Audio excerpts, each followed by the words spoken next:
দল এবং সবার সহযোগিতায়। এবং আরেকটি কথা আছে, এই অঞ্চলে মাদক থেকে শুরু করে যে সামাজিক বিশৃঙ্খলা ফ্যাসিস্ট হাসিনার এই বরকন্দ যারা এখানকার যে দালালরা ছিল তারা যে তৈরি করে দিয়েছে, এই ব্যবস্থা ভেঙে দিতে হবে।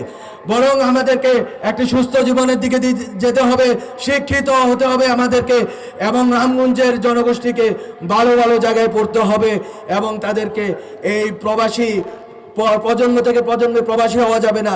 এক প্রজন্ম প্রবাসী হয়েছেন, টাকা এসেছে হাতে, ছেলেদেরকে মেয়েদেরকে শিক্ষিত করুন, বিশেষ করে মেয়েদেরকে পড়তে পাঠান এবং তাদেরকে শিক্ষিত করে তুললে রামগঞ্জ বড় উন্নত হবে, রামগঞ্জ সম্মানিত হবে।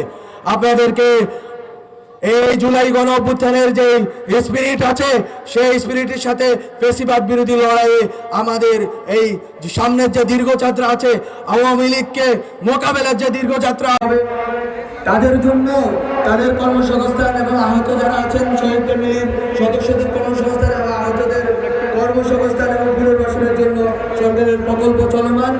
গণ অভ্যুত্থান অধিদপ্তর নামে একটি অধিদপ্তর পরিচালিত হবে মুক্তিযুদ্ধ মন্ত্রণালয়ের অধীনে।